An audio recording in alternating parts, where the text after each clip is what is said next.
साथ में बाली के विधायक पुष्पेंद्र सिंह जी हैं जो पूर्व ऊर्जा मंत्री भी रह चुके हैं। आयु बिजली की रेटें बढ़ाई है गवर्नमेंट ने और गवर्नमेंट का हम बिजली में राहत दी है, ये किस प्रकार से कर रहे हैं? हकीकत में मतलब इनके पास बिजली का पूरा मैनेजमेंट इनका सही नहीं है। इन्होंने अपने 4.5 साल के कार्यकाल में जो उन्होंने वादा किया था कि बिजली के बिल हम बढ़ाएंगे नहीं, पर लगातार उन्होंने इस 4.5 साल के कार्यकाल में लगभग 5 बार उन्होंने बिजली के बिल के रेट बढ़ाई है।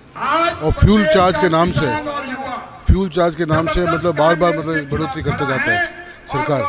और जहाँ इन्होंने कहा कि हम छूट देंगे किसानों को, 2000 यूनिट की छूट देंगे, जहाँ पर्याप्त मात्रा में बिजली किसानों को उपलब्ध नहीं हो रही है, जहाँ 2 घंटे 3 घंटे बिजली किसानों को 3 फेज लाइट दी जा रही है, तो किस बात के 2000 यूनिट वो माफ़ करने जा रहे हैं? किसानों की खपत ही नहीं है 2000 यूनिट, 2-3 घंटे बिजली आ रही है। और खाली झूठा आश्वासन, झूठा वादा, खाली लोगों को गुमराह करना, यही मतलब उनका नीति रही है। आप जब वित्त ऊर्जा मंत्री थे उस समय कितना घाटा था और वर्तमान में कितना घाटा बढ़ चुका होगा? 2013 में जब हमने सरकार अपने हाथ में ली, जब तीनों डिस्कॉम के ऊपर 78,000 करोड़ का मतलब लोन था और घाटा था। वसुंधरा जी ने अपने कार्यकाल में 62,000 करोड़ रुपए सरकार ने अपने खाते में लिया और मात्र 17-18,000 करोड़ रुपए मतलब सरकार ने डिस्कॉम पर लोन रखा।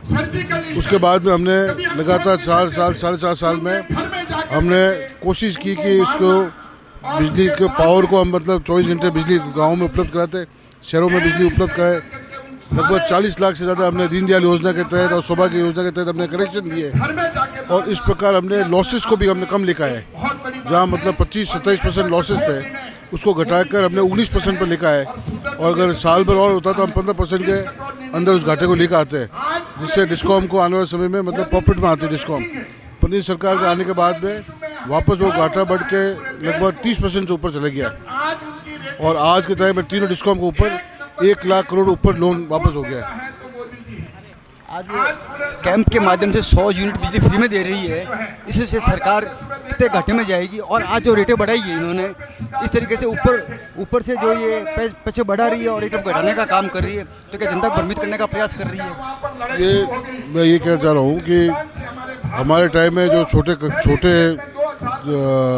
किसान को जो हम देते थे सस्ती बिजली उपलब्ध कराते थे 90 पैसे में, और जो छोटे जो डोमेस्टिक कनेक्शन थे उसको भी हम मतलब बहुत कम रेट पे उनको बिजली उपलब्ध कराते थे। उसका मिला के लगभग 30,000 करोड़ रुपए सरकार हमको सब्सिडी डिस्कॉम को देती थी।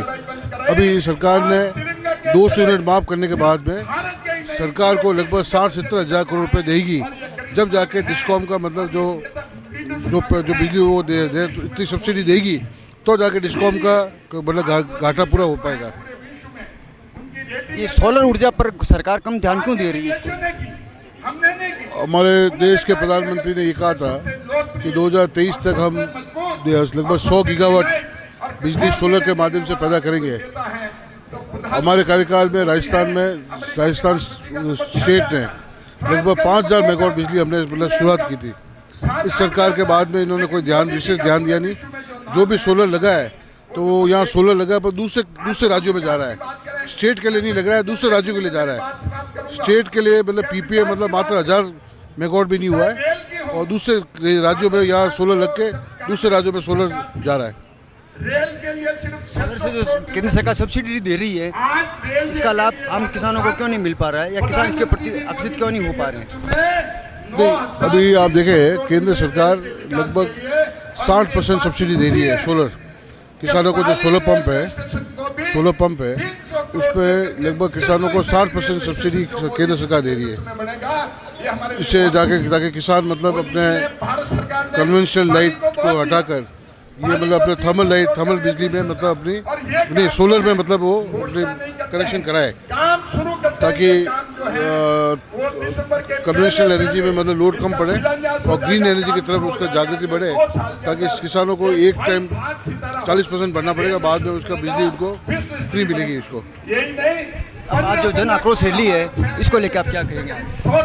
ये जो जन आक्रोश आप देख रहे हैं, मैं समझता हूँ कि पूरे पाली जिले के गाँव ढाणी से कोने से मतलब यहाँ लोग आए हैं उनको मतलब खाली भारतीय जनता पार्टी के बैनर तले तो भारतीय जनता पार्टी ने अपनी ये जन आक्रोश का ऐलान किया सरकार के 4.5 साल के कार्यकाल के खिलाफ में, उसके तहत मतलब जनता मतलब खुद उभर के आई है, खुद मन मर्जी से आके इस सरकार को 4.5 साल के इनकी जो बेकामी निकामी मतलब जो इनके 4.5 साल का जो कार्यकाल था, जिस जनता इनसे संतुष्ट नहीं रही, पेपर लीक का मामला हो या जो भी इनके जो घोटाले हो, जिस तरह से भ्रष्टाचार जो मतलब इस 4.5 साल में हुआ है, इनके एमएलए विधायक उन्होंने जो भ्रष्टाचार किया है उसके खिलाफ मतलब जनता मतलब रोड पर आ गई है। और बीजेपी ने तो खाली मतलब जन आक्रोश का ऐलान किया है, पर आम जनता ने इसको मतलब इसके साथ जुड़कर इस सरकार के विरोध में मतलब आज प्रदर्शन देने जा रही है। वर्तमान समय में बाली विधानसभा में कौन सी ऐसी योजना थी जो आपने डिमांड की और गवर्नमेंट ने पूरी नहीं की डेवलपमेंट के लिए? मतलब हमने एक तो मतलब हमारे सबसे बड़ी मांग थी कि बाली को मतलब जिला बनाया जाए।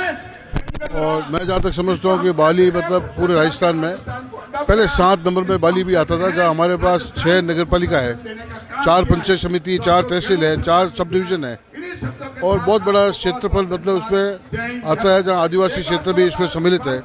अगर यहाँ बाली को मतलब जिला बनाए तो कई लंबे समय से आम जनता की मांग थी, पर बाली को उन्होंने जिला बनाया नहीं।